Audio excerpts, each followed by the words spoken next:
Do you want straight teeth, but you don't want to do braces everywhere? Is it possible? Thanks to our viewer, thanks to our channel contributor who asked the question, can you get some information about braces on top or bottom only? That's what this video is about today. So stay tuned. I'm going to show you a really neat case where we did braces on the bottom teeth only for this individual. Be sure to leave a comment if you had braces on either the top or the bottom only, and tell us how long it took, tell us all about it. Okay, so before we get to the case, let's talk about a few important things. Remember, this is what we consider the orthodontic ideal from a cosmetic, functional, and stability standpoint. That means when you have a bite relationship where your top teeth and your bottom teeth, they have this mesh almost. Look at this. This is forward. Okay, see? They're like hitting on top of each other versus right here, you get that interdigitation, right? Very nice. Now like this, no spaces in between, you get that, right? That's maximum intercuspation. That's what we're shooting for, all right? When you have that class 1 relationship interdigitation or the maximum intercuspation, usually that means that our overbite, what orthodontists call overjet, is very minimal, all right? That our top teeth aren't way out here or our bottom teeth aren't way out here, right? Underbite, overbite, what we call overjet, all right? It's nice and tight, got good coupling, right? This is arguably the most functional. Now, most stable. When your teeth come together like this, that provides or can provide stability for your,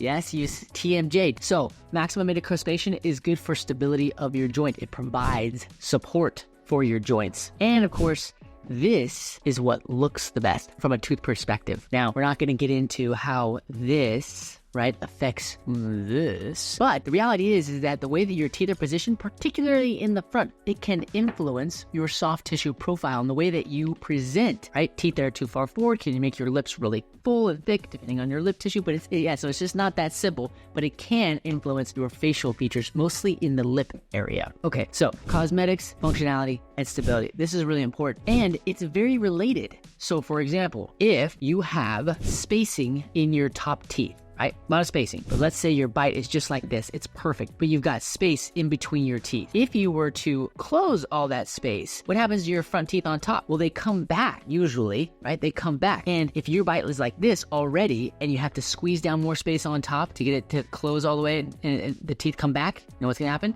You go into like an edge-to-edge bite where your teeth hit like that, and that's not good. It's not gonna feel good. It's gonna maybe make it so that your teeth in the front don't touch or your teeth in the back don't touch. And either you posture forward like this, or just because depending on how much space you have, you could go into an underbite. So there is a relationship between the top and the bottom teeth. Doing braces in just one arch may not be that simple, okay? If you have lots of space on your top teeth and you have excessive overbite, right, like this, then closing the space on the top teeth, right, and only working on the top, that may not be crazy because you pull it back and it gets you closer to what is more ideal, at least in the front. Now, what about on the bottom? For the bottom, let's say you have lots of crowding on the bottom. Right here, it's really straight. But let's say you're all like, and you want to straighten those teeth up, but the top look really nice. Well, we just talked about if you have space and you close it down, it pulls back, right? So that's not good on the top if your bite is already good. But if you have crowding on the bottom and your bite is good, when you line up crowded teeth, you know what happens there? Well, the sides usually get wider and the front teeth come forward. It's called flaring. And so if you have a good bite already and no room, no excess overjet, and you have crowding on the bottom, you try to line it up, guess what's gonna happen?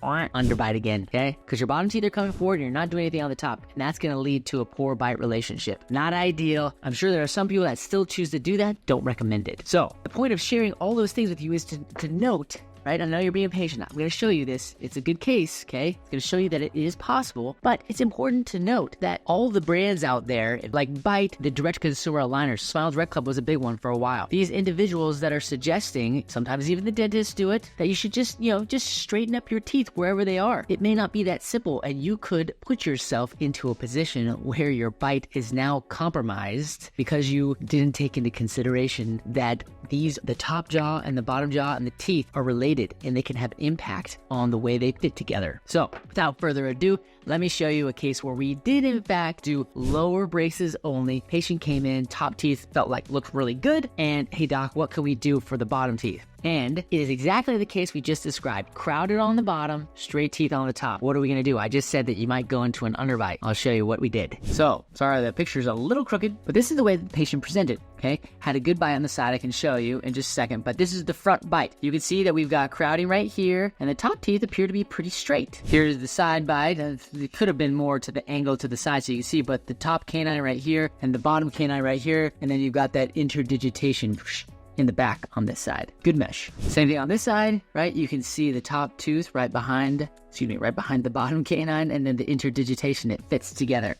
So very stable, functional bite. And, you know, as we mentioned, when you have that functional bite on both sides, usually it means that you don't have a considerable amount of overjet, excess overbite. The top teeth basically touch right in front of the bottom teeth. Here's the top teeth, and you can see that really it's lined up pretty well right through here. No crowding, not even any significant like overlapping of teeth. It just looks pretty sharp. So I can understand why the patient didn't want to do braces on the top. But then the bottom, look at that. Look how crowded we are here. Okay, right through here, this tooth is almost blocked out. So if you can remember, right, when you try to push these teeth, when you get them to like, in order to get them to line up in a straight line right through here, I mean these teeth probably have to come out this way so that they can line up better here. This tooth would have to come over here, and then these teeth right here would have to push out that way, and then you could get the line up right here. Now, anytime there's two options, if you're just trying to treat this with two most predictable options when you're treating just one arch only, you got to get space. Well, one of the ways is to get space is just to spread it all out, but we said that this is not the way to get space because you're only treating one arch. But if you just spread it all out, right, you're going to go into the underbite because there's more crowding down here, and they've got to spread out in front of the top teeth probably, and that's not good. So the two options that you can consider in a case like this, if you're doing one arch only, you're trying to, first, you could take out a tooth, right? I'm not saying that that's the way you should go. I'm just saying this is an option, right? If you took out this tooth right here, well, that means that this tooth could squeeze over here, and this tooth could squeeze in here, and then you would have lined up teeth, and they would still, right, because you created all that space there,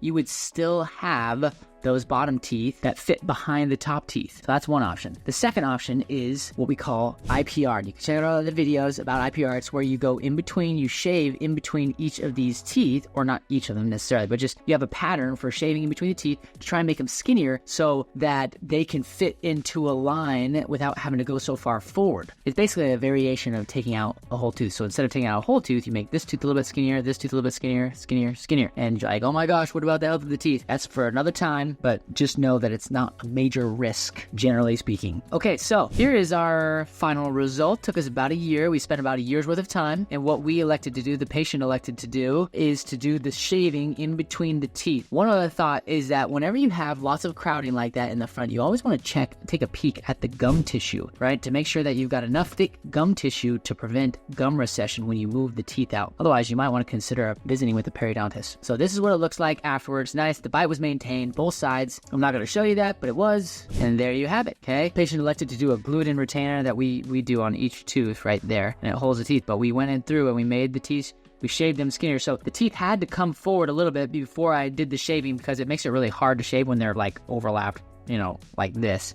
It's hard to get on the sides, so you kind of spread them out a little bit, and then once you get to kind of straight, then you go in between, you create more space. And this allowed us to keep the bottom teeth behind the top teeth. Well, there you have it. Can you do braces or Invisalign in one arch only? The answer is yes, but it may not be that simple. Just make sure you understand the options and the potential risks. And for those of you out there who are considering direct-to-consumer products or even going through their dentist, just make sure you're getting all the information. You don't want to end up trying to straighten the teeth up and then all of a sudden you've got an underbite. Like I said, if you have had one arch only treatment, feel free to share. Let them know how long it took, what you did, what options you considered. If you know somebody who is interested in just touching up something on the top or the bottom, or just needs information about straightening their teeth, tell them to come find us. Share this video with them. Otherwise, don't forget to subscribe to the channel so that we can continue to open your eyes. The wonderful world of straight teeth and beautiful bites. That's all I've got. Just a little PFOing so you know where you're going. Packard out.